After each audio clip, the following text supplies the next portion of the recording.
Over time, there is a consistent pattern. Kids these days, says the older generation of the new wave, a timeless jingle. There has been a fairly recent trend regarding the perceived war between millennials and older generations. Older generations label millennials as lazy, dependent, and self-serving, while millennials retaliate by calling out their so-called hypocrisy.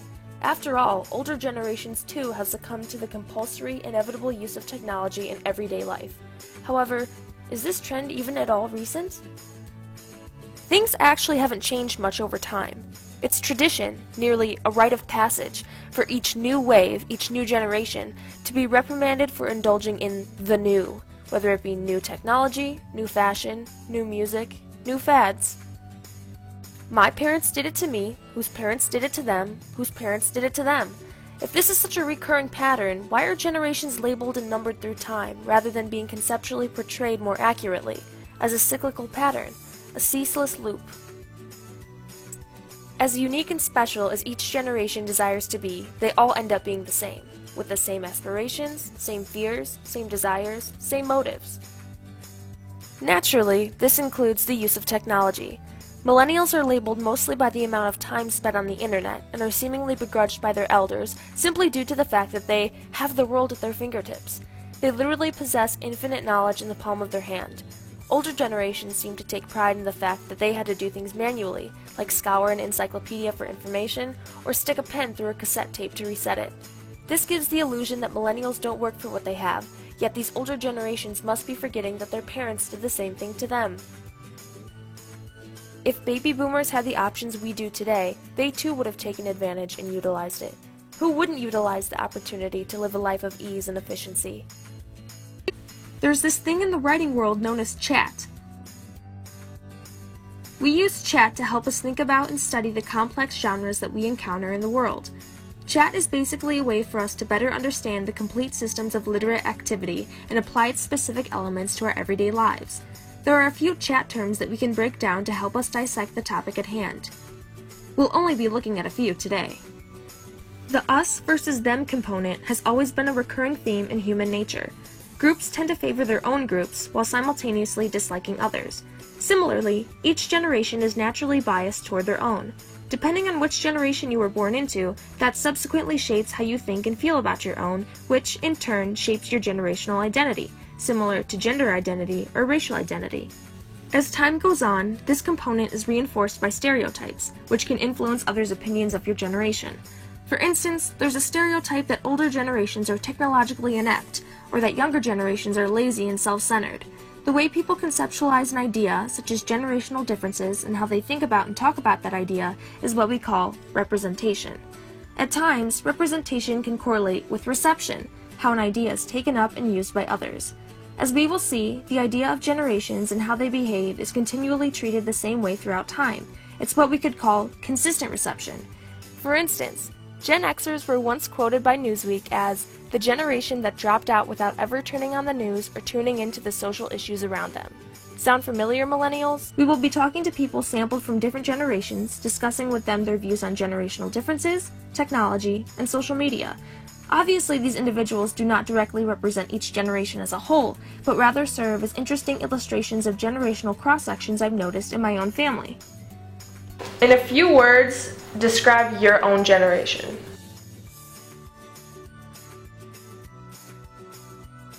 Determined. The last generation that remembers how things were. Outgoing, athletic.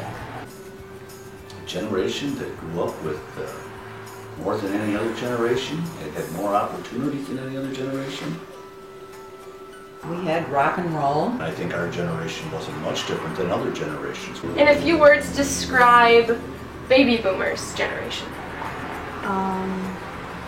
Kind. Well, they're not lazy. They work hard. Good work ethic, but entitled. In a few words, describe Generation X. I don't want to sound rude. Kind of rude. Word clueless comes to mind. Not rude, like stubborn.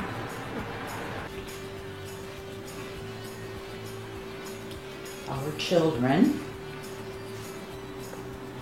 And if you were to describe Generation Y? Funny, outgoing, Driven, but maybe not knowing what to do, you know, and just kind of trying to find their path. If you were to describe Generation Z?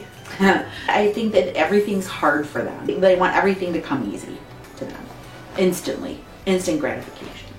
I would also say entitled, but not as good of a work ethic.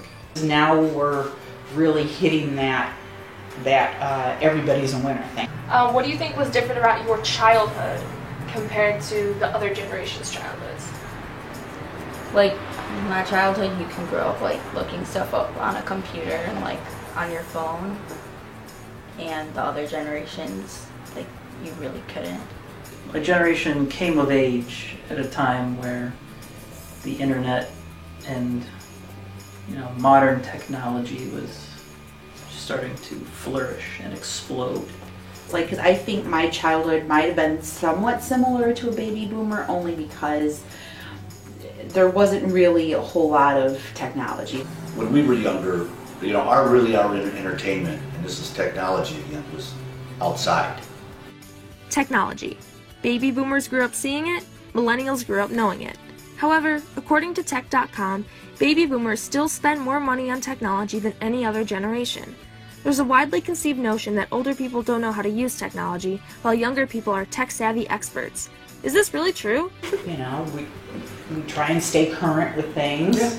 Technology is a challenge. It's a challenge at sometimes, times. It moves but faster than we do. Certainly my parents stopped learning about current affairs and different things at a certain point in their lives where, we still listen to some music even though we don't get it all. We still listen to, where my father never listened to rock and roll. So I feel like we've expanded a little further than what our parents did.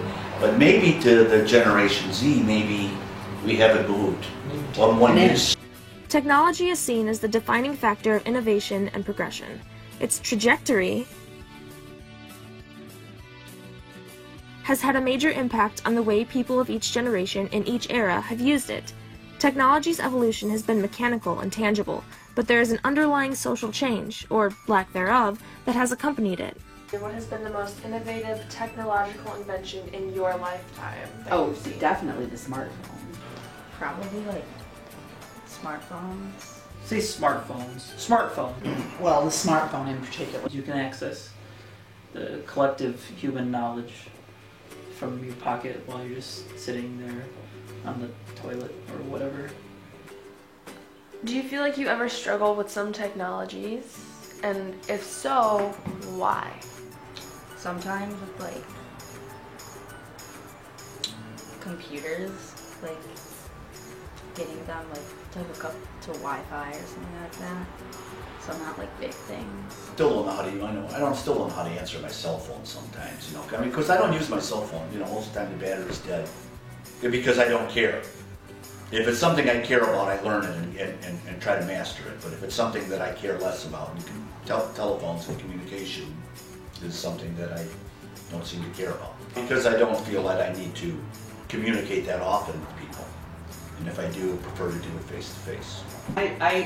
The only thing I've recently struggled with was I downloaded Windows 10 on my laptop, and I hate watching those tutorials.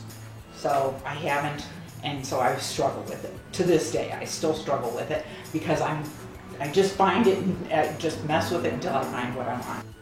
I would say that there is no excuse to struggle with most technology because you can look up just about anything there is to know about that technology and master it in the course of a day if you really felt so inclined.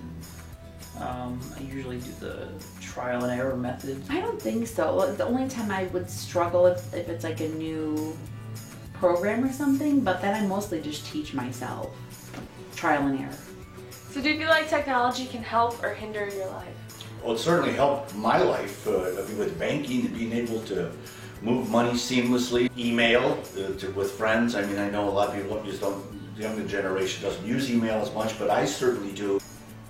Maybe both. Like, it does distract me at times. I'm not going to sit here and pretend it doesn't, but at the same time, it has helped in my professional life a lot. Both, because it's like easy to have like all this technology like that's in my access, but like when I'm with friends and stuff, it's hard for them to like want to go outside or like do other things, because like all they want to do is like go on Instagram or something. Oh, it is what you make of it. It's the bee's knees. It's an instant gratification sort of thing, which is good and also dangerous, because when people are getting exactly what they want, exactly when they want it, and then you cut them off, and people just lose their minds. But if you manage your expectations for what technology can do for you, then you know you're gonna have a better time. What do you typically use the internet for the most? Like Snapchat, like social media. Probably banking. Probably Facebook. I'm on Facebook quite a bit. Research and entertainment. Games, probably. Yeah, that's you better have said Email, games. games. You better have said games. Looking back over your life and considering how far technology has progressed, what is one thing that still just absolutely blows your mind? Definitely the smartphone. For me, it's cable television. And the ability to have unlimited or so many channels available to you with the quality with which they're delivered. Probably something like FaceTime. I have the Pizza Hut app. I think I'd have to go with the smartphone again. And if you could guess, where do you expect technology to take us next, or where do you hope it will? What's something like you'd really want to see? I would want to see travel faster than it is. I'd like it to just work better. That would be nice. Like what if technology, like on FaceTime or like Snapchat or something, like you could smell them. I like the way that those smart houses are working. I think that that's neat, but I feel like I have so much. Oh, yeah. How can it possibly get to be more? I know there's going to be, and that should be, but I just have no idea. Do you think there's a difference in the way your generation uses technology versus how other generations use technology? Yeah. Oh yeah. How? Oh yeah. Oh, they use it more seamlessly. It's like breathing. You know, it's like breathing. That generation. I'm envious of that they're able to do that. I couldn't do that when we were kids. You know, on the tin can, the goddamn screen. You know? I think there's such a reliance upon it that it worries me that if they didn't have it, there wouldn't be, they wouldn't know how to do without it. Funny cats. I'd say that's the one thing that bridges all generations and unites us all, is a love for funny cats. Social media, a fairly recent apparatus, has acted as a catalyst for technological and social change. Instant globalized networking is arguably the pinnacle of human innovation and has allowed us to connect with old friends, family members, and people around the world in the blink of an eye. What all of this ultimately comes down to is socialization. This describes the intermingling of ideas among people, which leads to the transformation of social and cultural practices. The cultivation of generational identity arises from socialization, as do opinions formed by other generations. The internet, and social media specifically, is just one of many things that serves as a facilitator of social change. Do you use social media? Yeah. I don't think I do. No, you don't. Yes. Yes. Occasionally. What forms of social media do you use the most? I use Facebook It'd probably be Facebook. Facebook the most. because at the beginning it was like fun to like catch up with old friends. I'm familiar with it because it's just the easiest one for me to use. For me, it's because I can be a passive user. I don't actually have to participate on Facebook because I don't really care to. I can just look at other people's lives, judge them however I want, without actually having to communicate with anyone. I use Snapchat the most. It's easy to like just take a picture and like send it to a friend, or you can like FaceTime on Snapchat and you can post stuff on your story, and there's just a lot you can do on Snapchat rather than like Instagram. What do you love most about social media? Reconnecting with old friends. Just finding out things about other people, you know, my family. It's like efficient. Like if I want to hang out with someone, I could text them like hey, want to hang out, rather than like call them or have to like walk to their house or something. What do you hate most about social media? Oh, I could go on and on about what I hate about social media. The ads. Oh, the fake news, definitely. Oh gosh. Everybody's opinions, I think, including my own. I hate that social media takes up so much time. Everyone's welcome. From the smartest minds of all generations to the lowest common denominator. What do you think people of other generations use social media for? Older generations use the internet mostly for Facebook to share images of minions from Despicable Me, to praise their grandchildren, and younger generations mostly use it to take pictures of themselves and food. I don't really get it. I don't bother. I know you guys are Snapchat and Twitter. Our generation is Pinterest and Facebook. You guys like instant gratification, so you like Twitter or Snapchat. They're quick and done. All the older like adults or people use like Facebook, and I guess it's easy for them to use, and Snapchat and Instagram and all that is kind of confusing. I also, I mean, I don't know a lot about it, but I think too that it's because if a past generation is using something, the newer generation just naturally wants change and seeks something different from them, whoever them is, because they don't want to be associated with them, because they're not them. So I think that's, again, a normal process of each generation wanting to be different than the last generation. What do you think specifically separates your generation from the other generations?